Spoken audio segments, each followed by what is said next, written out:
SmackDown, of course, is the Bloodline show. But what I really enjoyed about this storyline currently with the whole Roman and Cody thing, they're running that story, and I can see they're going to go with it. The whole can they coexist? You have two of the biggest stars. Not one of those instances where it's like, oh, they're two of the biggest stars. No, no, no. These are the two big stars in the WWE, Cody Rhodes and Roman Reigns. In a moment that they stood right by each other, it resembled so much of like a Batman and Superman type of level of credibility. Roman Reigns was the guy for 4 years. He was champion on top.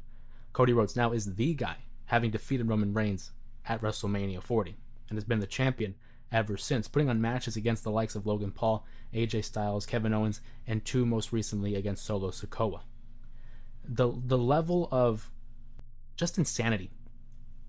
Would have thought about it? To think that Roman and Cody would be fighting side by side against the Bloodline.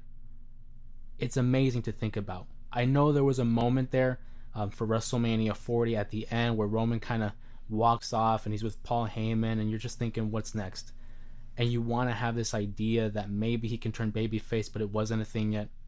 Then you have him return at SummerSlam, and he gives this acknowledgement, this sign of respect to Cody Rhodes, and you're thinking, okay, maybe they're cool. But now to see the graphic of Cody and Roman teaming against the Bloodline. The best comparison I can put up, of course, is like the Mega Powers when it was Randy Savage and Hulk Hogan having to fight Andre and Ted DiBiase. You have The Rock and Hogan even have their time as a tag team. Obviously, it wasn't like a full tag team, but they had their one-offs. To see two stars of that caliber, for someone like me who grew up in the 2000s, another one could be like Batista and John Cena when they teamed up at Armageddon 2006. To see the caliber of these two characters, Cody and Roman, it's just so fascinating because there's so much little details, the intricacies between their characteristics. When Roman Reigns had came out in the final segment of SmackDown and was declaring to everybody that he could do this by himself, he doesn't need Cody Rhodes, that this is a family affair, it's a family issue. He doesn't need Cody Rhodes. He was talking about how even if he's not the champion, this is still his WWE, it's still his ring, it's still his microphone, it's still his cameraman, that infamous promo that everyone loves. And upon saying, this is my WWE, Cody Rhodes comes out. Cody Rhodes, who earlier in the night said, I don't want to team with Roman. The Bloodline, that's not my problem. That's Roman's problem. Cody wanted to move past it. Cody doesn't want to get stuck fighting battles that aren't necessarily his. He's already beaten Solo Sikoa twice. Once in Bloodline Rules, and then in the Steel Cage match. He shouldn't have to fight Solo Sikoa anymore. He's done with that chapter. He's already beaten Roman Reigns. He's done with that chapter. And it's a double-edged sword here. Because you can look at it from the perspective of Cody Rhodes, who's done with that. He's already told Nick Aldis, I don't want any business with that. But when Roman Reigns utters the words, this is my WWE, Cody Rhodes comes out, no hesitation. Why? Ego. It's human nature. You're saying this is your WWE, I'm the champion, I beat you at WrestleMania. And as Cody Rhodes professed to Roman Reigns, it was up until WrestleMania when Cody Rhodes had defeated Roman Reigns, who's been, working every other night basically, running the towns, running the shows, fighting off all comers. Cody Rhodes. Where's Roman been? If I'm Cody in that situation, I would feel a type of way as well.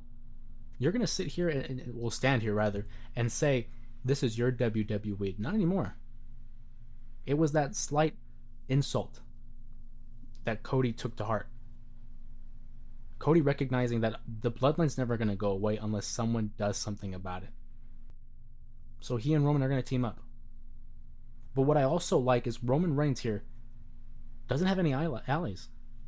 Has no more allies. Jimmy's gone. Jay's on Monday Night Raw. The wise man Paul Heyman, nowhere to be seen since being powerbombed through a table in Madison Square Garden. Solo has his own group. The consequences of those 4 years that Roman Reigns had an iron grasp over the WWE universe now has to come to the grips that nobody wants to team with him.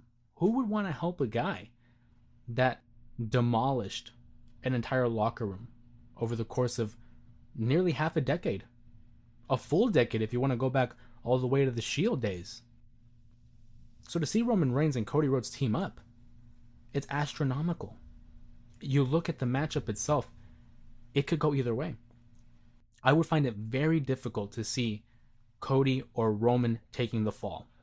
I find it very difficult having WWE plan this huge match to have one of their biggest stars take the pin or take the loss.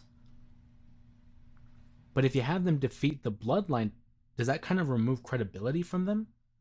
The easy answer really is Cody and Roman go over. They win the match. But then how are we going to establish more heat?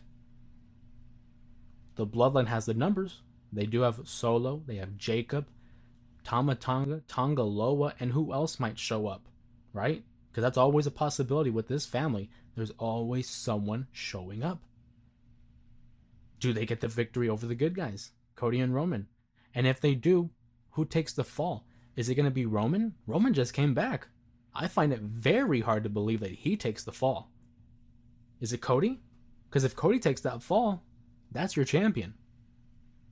Does the winner get a championship opportunity against Cody?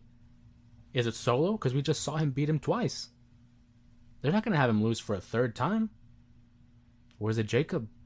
Do we see Jacob pin Cody?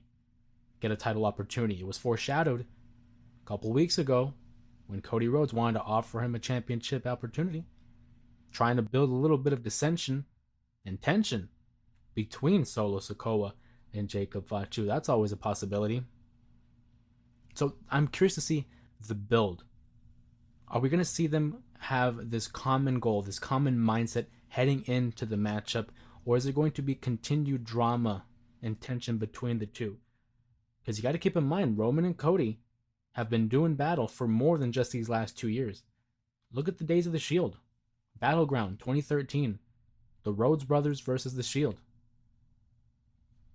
Fast forward to AEW. Cody Rhodes was on the opposition, trying to build up a brand, competition against WWE, whose main guy was Roman Reigns. There's that NXT drama. Dusty Rhodes had his kids, his biological kids, Cody, Dustin, etc. But then there were the other Dusty kids in NXT, Roman, Seth, and others. A lot of layers when it comes to that. A lot of layers. So I want to see what they do this upcoming week on Friday Night SmackDown. How do we move the story further? How do we add more depth to it? It already has a lot of depth, but there's always layers and layers. And I recently saw a video where someone caught this, and I thought it was expertly done. They had two side-by-side videos of a Roman Reigns entrance from like 2 years ago to Roman Reigns' entrance this past Friday. And in both instances, Roman Reigns is arriving to the steel steps, but he takes a quick glance to his left. Obviously, the one 2 years ago, he was looking at the wise man, Paul Heyman. And the one from this past Friday night, he looks to his left where Paul Heyman would have been, and he's not there. Little details like that. Little details like that matter.